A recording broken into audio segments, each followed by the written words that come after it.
Okay, so we're going to take a look at AC/DC's Rising Power from their 1983 Flick of the Switch album. Not a very popular song, but cool nonetheless. And specifically what Malcolm Young's playing, what his parts are underneath Angus's guitar solo. These songs are really good for beginners to learn their open chords, power chords, and timing. So let's get started.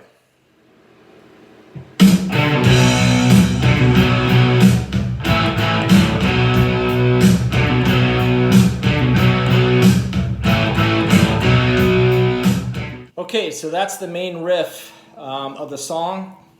You just need three chords. You need B, A, and G. Now G is not played here in a power chord, and it's really not played here.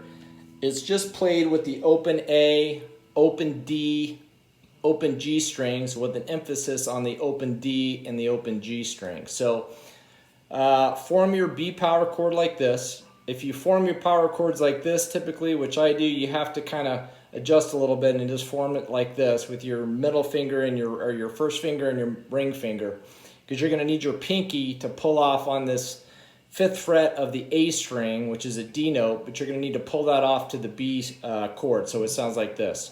And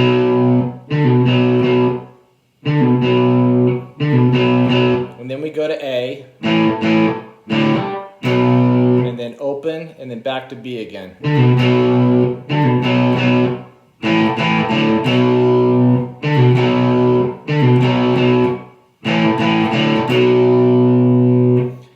And that's it. So we'll go to the pre-chorus and then move on to the chorus.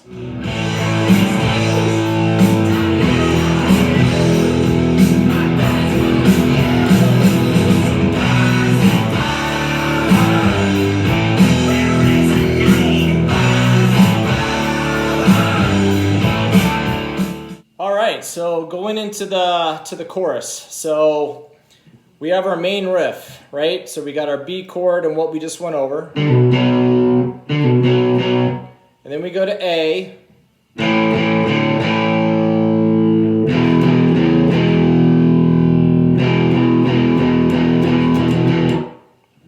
all right? So that's right before we get into the main chorus. So when you go to your A, it's just keep your A chord down and then lift your finger up, hit the A string, D string, and B string open, or G string open.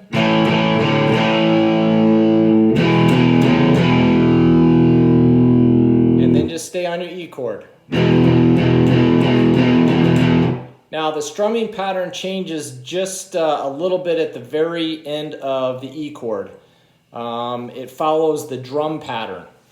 If you listen to the song. So then we go into the main chorus. So we're going to use B, A to D, back to A, G note, 3rd fret E string, A and E. And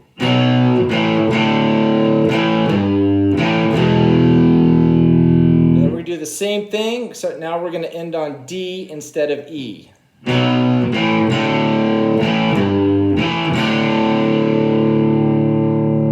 Thing.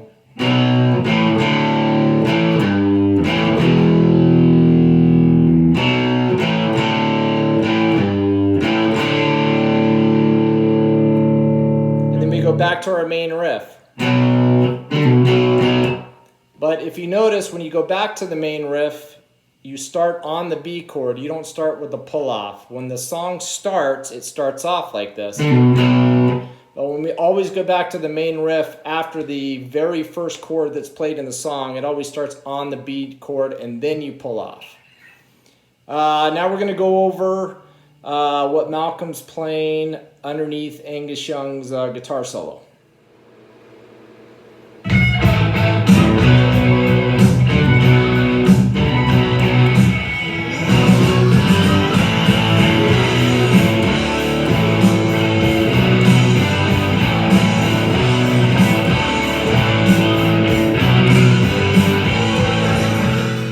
Okay, so Angus Young's solo has two parts. There's the beginning, which is slower in tempo, and then it speeds up for the second part.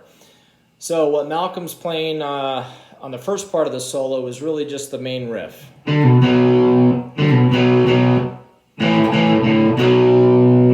right, then when it speeds up, you're going to play a little bit different progression. So what we've got is we got this.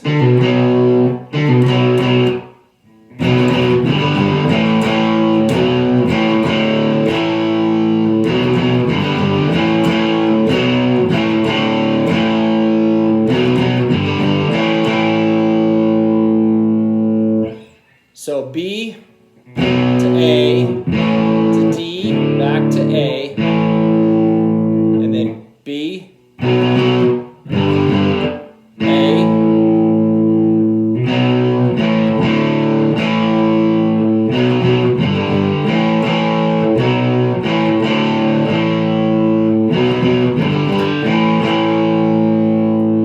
and then once you come out of that, we're going to go back to what we kind of did before.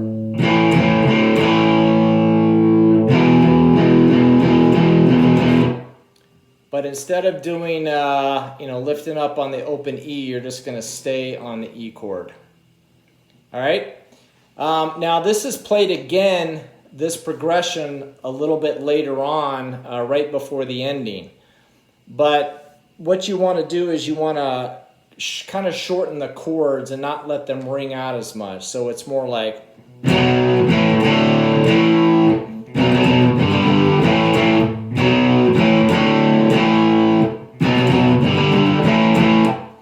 One thing, if you listen to Malcolm Young a lot of times during Angus's guitar solo, and this isn't every song by any stretch, but he lets his rhythm chords ring out a little bit more than they normally would if he was playing that same progression during the rest of the song. All right, so we'll do the end and we'll be done.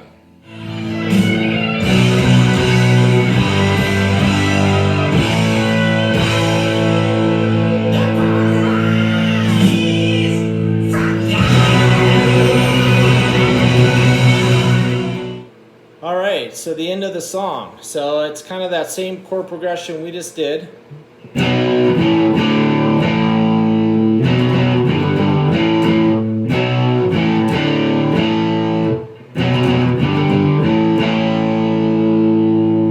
then we go to B, G,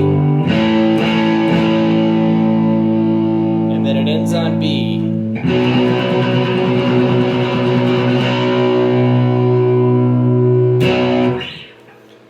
So that's it. So those are all the parts broken down. I know I can't go through the whole thing because of the bot, so I'll probably get blocked anyway. But hopefully that helps anyone that wanted to learn how to play this song. And we'll see you next time. Thanks.